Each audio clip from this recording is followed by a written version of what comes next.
Hallelujah. Salamat. Salamat po sa kapatid na lang. Si Brother Pio. Hallelujah. Thank you, Jesus. Hallelujah. Bilang mahal kapilang Diyos. So, umaga po ito. Kami po ay naririto dakilang. Bilang mga tagasunod mo po sa inyong mga gawain dakilang Diyos. Naririto kami sa umagang ito lumalapit po kami sa inyo, Panginoon. Kami po, Panginoon, ay makasalanan, nagkukulang, nagkakamali. Subalit kami, Panginoon, humingi ng tawad. At sa umagang ito, Panginoon, linisin mo po kami, Panginoon, simula ulo hanggang aming talampakan, sa aming kaisipan, sa aming damdamin, sa aming buhay at ilang Diyos. Ano man po ang matagpuan mong karumihan, pagkakasala, ay patuloy mo po, Panginoon, hugasan ng iyong banal na dugo ang aming katauhan, para patuloy na makalapit kami sa inyong dakilang harapan sa umagang ito, at maging karapat dapat kami, Panginoon, na inyong pong anak. Kaya patawarin mo po kami, Panginoon, sa umagang ito sa aming mga pagkukulang. Kaya sa araw na ito, Panginoon, dalangin po namin ang inyong pong gawain. Simula sa nag-iisip, nawa, Panginoon, ay patuloy na ang inyong banal na Espiritu ang lumukod sa kanyang katawan hanggang sa matapos ang kanyang tungkulin naman, sapagkat kayo po ang aming kasama, kayo po ang aming tagumpay sa balupang ito. Sa aming paglilingkod ay kayo po ang gumagabay lagi sa bawat isa sa amin. Kaya ang gawain mo po, Panginoon, sa umagang ito'y samahan mo po ito hanggang sa matapos, at patuloy na tukuban mo ng kapangyarihan ang inyong bahay sa bahang ito. At ano bang mga parte na gawa ng kaaway kakilang Diyos na pagpalito sa kaisipan ng mga anak mo. Alisin mo po, Panginoon, palayain mo po ang bawat isa sa amin, at patuloy na kami ay makapagbigyan ng pagsamba na maayos at madakila, maluwalhati ay ang inyong pong pangalan, sapagkat kayo iisang Diyos na nagpakasakit at nabayubay doon sa krus ng Kalbaryo. Kaya naman dahil sa umagang ito, ang matalangin ko rin po, Panginoon, ang aming pag-aawitan. Samahan mo po kami, Panginoon, sapagkat kayo po ang aming pinasasalamatan at pinapupurihan sa araw na ito. Ngayon din po, Panginoon, ang special number ng mga bata at mga kabataan, kung sino man po ang mga tatayo, ay patuloy mo po, Panginoon, silang samahan sa umagang ito, at patuloy na liliman mo sila ng inyong kapangyarihan.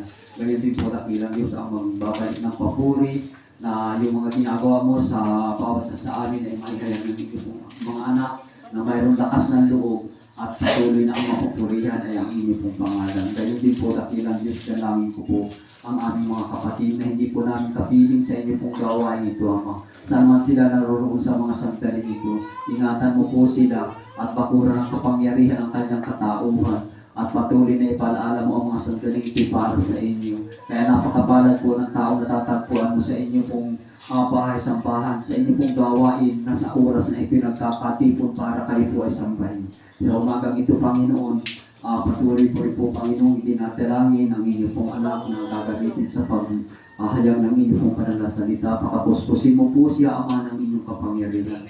At patuloy na maunawaan ng inyong pong mga anak ang inyong pong mga salita, na ito'y maging silbing tulay, daan patungo sa kaligtasan ng aming buhay.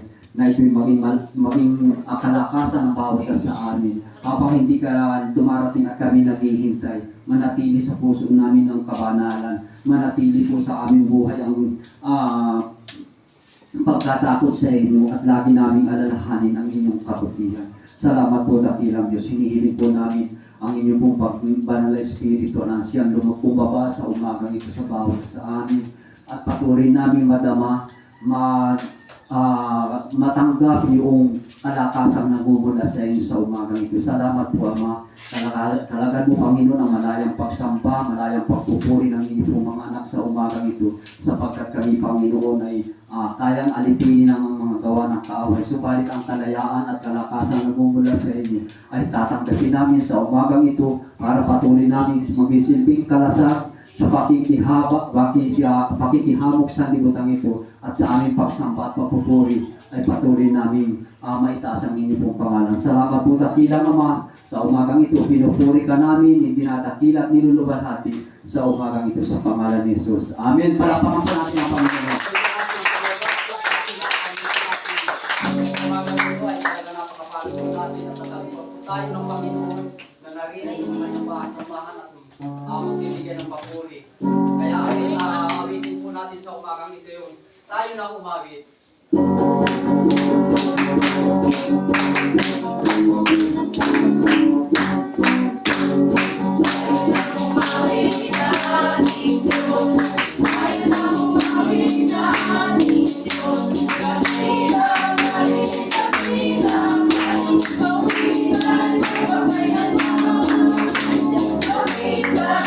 Yahweh,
ang banal na Espiritu na siyang patuloy na patnubay ng bawat isa sa atin.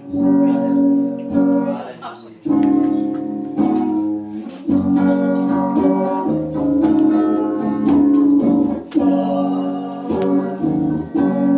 Holy Spirit, I need you. Yes, Lord. Come, be the Spirit, I pray.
Hallelujah,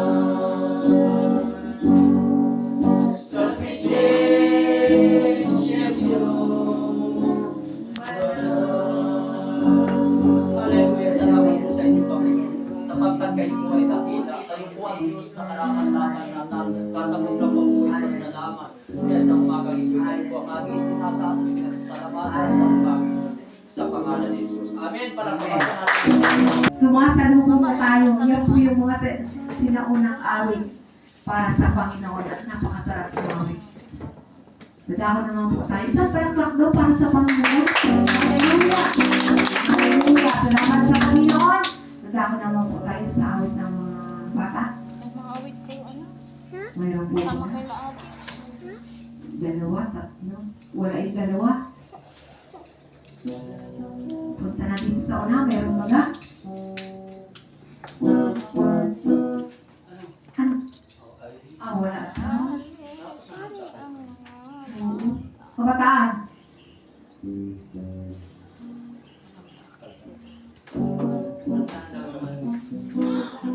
Katanda daw. Mayroon po ba na?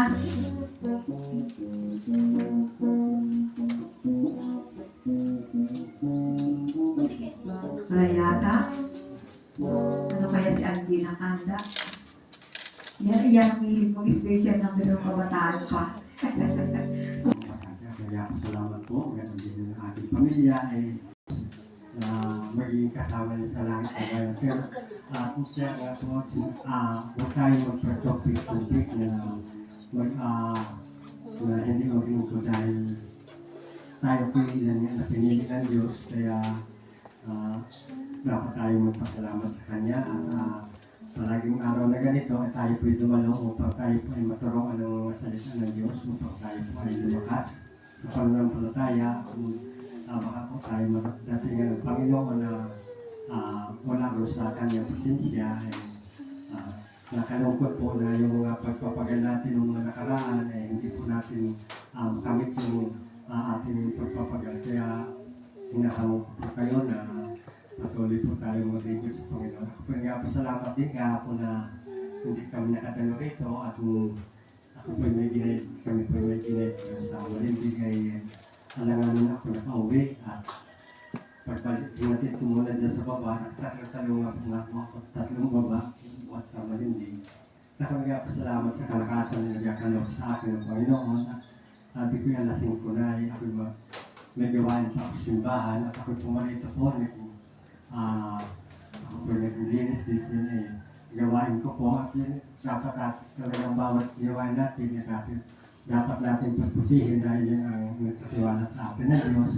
Kaya sinasabi kahit gabihin ako talaga ako maglilinis at yun ay gawain ko. Kaya kung nga pasalamat sa Diyos at yung kalakasan ay patuloy na nagkakalog sa amin maging sa mga biyaya na kayang pag tayo ay lumalapit sa Diyos ay hindi tayo pinagkukulang. Pag nalaki po yung ating obligasyon, lalaki rin po yung nagkakalog ng Panginoon. Kaya sinabi nga po na tayo po hindi bibigyan ng mga pagsubok na hindi natin makakayanan. Kaya talaga pasalamat po sa Diyos at talagang ako palagi ko pong pinatutuloy ko kung ako po yung makagising ng mga apat na beses po sa isang gabi. Ako po yung nananalangin muna bago ako, halimbawa na naibig ko ako ay ako nananalangin dahil kulang pa ko yan kung sundin natin yung utos ng Diyos na dapat tayo bawat oras ay manalangin. Kaya napakabuti ng Diyos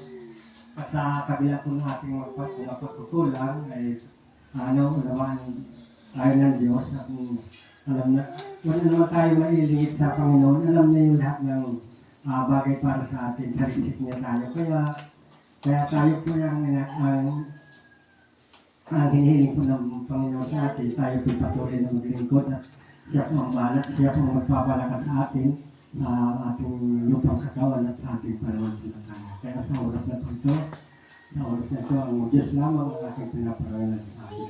Tuloy po ang May sakyan isang mapagpalang po sa ating lahat. Lahat ay higit po ay sa Panginoon.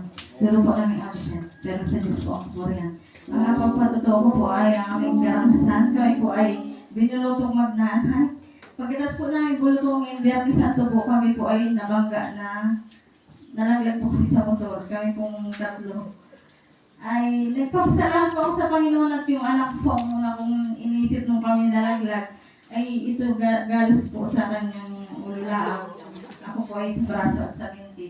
Yung asawa ko din po. At nagpapasalamat po ako sa Panginoon doon sa pag-iingat niya. At yung anak ko po ay sabi ko, Papa, si Tutoy, yun po ang una kong ina talaga. At siya po ang nasa una nung tatay. Pero nagpupuri po ako at nagpapasalamat sa Panginoon dahil kahit gano'n po na kami nag-pray na hindi po kami nakasimba minsan ay para po yung sunod-sunod kami po ay binulutong magdanay. Nagpagaling pa po kami halos isang linggo din pong mahigit. Tapos ay yung puwani ng mahal na araw ay kami ay na-aksidente sa motor. At nagpapasalamat po kami sa Panginoon sa pag-iingat niya at sa araw-araw. At kung po pala, pag pumalay kay mamamatay ay biglaan. Hindi po yung, ay mamamatay ka ngayon, hindi wala kaya sabi sa'yo. Kaya parang ako po ay natutrauma. Pag nasa ride po ako sa motor ay parang nag-palpitate po ako. Pero sa tulong po ng Panginoon ay nag-pray ko po na malagpasan ko po yun.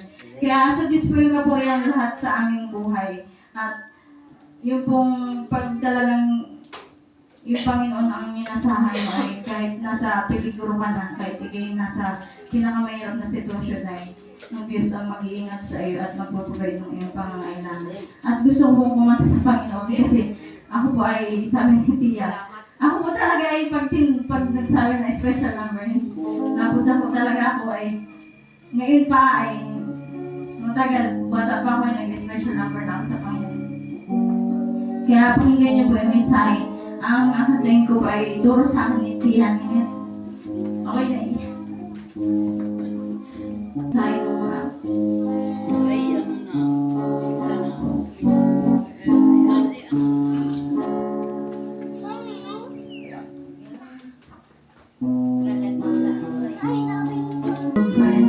As we come to you and pray,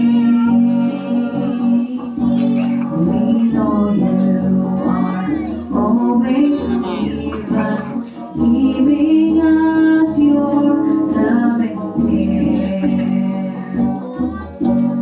Help me, Lord, to follow your command. Help me, Lord, to follow your command. There are challenges to meet, in the task I must complete. Every hour by your power, help me, Lord. God in heaven, hear your children as we come to you and pray. We know you are always with us, giving us your love and care. Help me, Lord, to follow your command. Help me, Lord, to follow your command. There are challenges to meet, in the task I must complete. Every hour by your power, help me, Lord. There are challenges to meet, in the task I must complete. Every hour by your power, help me, Lord. Every hour by your power, help me, Lord. So, Diyos po yung kapurihan. Diyos, lagi po silang hinahatid ng pagpapalo ng Panginoon para lang makapiling siya ng Panginoon. Kaya nawa sa bawat linggo'y lagi na silang makarating at yung panalangin namin ay naroon. Salamat sa Panginoon. Palakpak po natin ang Panginoon. Hallelujah. Salamat sa Panginoon. Sino pa po? Yan, Sister Marie. Salamat sa Panginoon. Challenge din niya, Sister Marie. Salamat sa Diyos.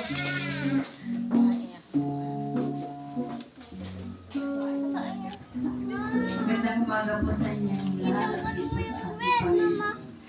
nagpapasalamat sa awit at nagpapasalamat po ako sa Panginoon sa pagsisikap ko po ay nakagraduate po siya ng grade 12. Nagpapasalamat din po ako sa Panginoon at siya po ay yung aking anak po ay pag siya po ay nangangailangan ay meron naman po akong ibigay na gusto po niyang ang akuli po niya ay teacher. Sabi ko, sige anak, hanggat kaya ko at hanggat kaya ko ikay atulungan. Sabi nga niya sa akin, mama, yung paghihirap mo ay makakabawi din kita. Naiiyak po ako minsan pag nahingi po siya sa akin ng marami po silang project ay hindi pa ako nakakapagbigay at siyempre ang hirap nga po ng buhay. Pero nakaya ko po lahat at ngayon naman po ay yung mga magulang ko po na nag-aintindi sa kanya. Yung tatay ko po ay sinugod po sa ospital at may sakit po. Sabi ko, Lord, sana naman po yung mga magulang ko po ay habaan pa po ninyo ng buhay. Ay, siguro naman po ay dinig ng Diyos yung panalangin ko. Ay ngayon na po ay medyo okay. Okay na po yung pakaramdam. Balipasa po ay madalang po akong umuwi sa amin ay parang nagalambing po yung mga magulang ko na, anak, huwag ka muna umuwi. Sabi ko, hindi naman po pwede at may mga maliit din po akong anak. Ay sabi niya, sige nining at pag may time ay mapasal ka na lang din. Talagang pag matatanda na po pala talaga ang mga magulang mo at hindi na kayang maghanap buhay ay talaga sa iyo po malapit at ako po ang panganay sa aming magkakapatid. Parang ako na lang po ang natulong. At yung mga kapatid ko po ay may mga pamilya na rin. Wala po dito yung iba. Yung iba po yung malayo na pangasawa. Ay, buti na lamang po at talagang sabi ko po sa sarili ko kahit po ako yung marami pagkukulang sa Diyos. Pero hindi naman po ako nakakalimot sa Kanya. Nagpapasalamat pa rin po ako sa Panginoon at sa mga trabaho na inabigay po niya sa akin. Kahit po ako'y napuntahan ni Pastor, nahihiya na rin po ako minsan. Hindi ko po si Pastor maharap at nagatinda po ako ng pang-ihaw-ihaw sa hapon. Ay, nagpapasalamat naman po ako sa Panginoon at minsan naman po ay nauubos po yung paninda ko. Ay di, sabi ko salamat po Lord at naubos yung paninda ko. Sabi ko mabawi din po ako sa Panginoon, makakapagsamba din po ako. Nagpapasalamat po ako sa Panginoon at nandito po ako na talagang pinangako po sa sarili ko na ako po ay magsasamba ulit. Talagang napakabuti po ng Panginoon. Binabalik ko po ang pagpuri sa Diyos. Liputan na kailangan ng sanliputan ay hindi na po namin inano yun. Wala pong ganun.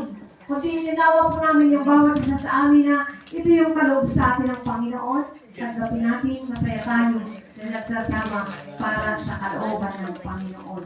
Kaya salamat sa Panginoon sa buhay, kaya payapaan. At kung yung iba ay walang anak, nagwawala kung matinanong po ay at lumalakad kayo sa paglilingkod sa Panginoon. Kaya po salamat sa Diyos. Panginoon, patuloy kayong gumawa sa kanilang mga buhay, patuloy niyo silang pagpalain, patuloy na pagtagumpay, Panginoon, kung ano man ang kanilang pagsubok at hamon ng buhay. Patuloy niyo silang pagpalain, at sa darating na linggo, Panginoon, idakon niyo po, Panginoon, ang kanilang mga papapunto sa Christ, ang bahay ito, sa patuloy na siya iningatan mo at siligtas, Panginoon. Salamat sa inyo, Panginoon, sa ito ng katiwala na, sa Panginoon Jesus. Amen.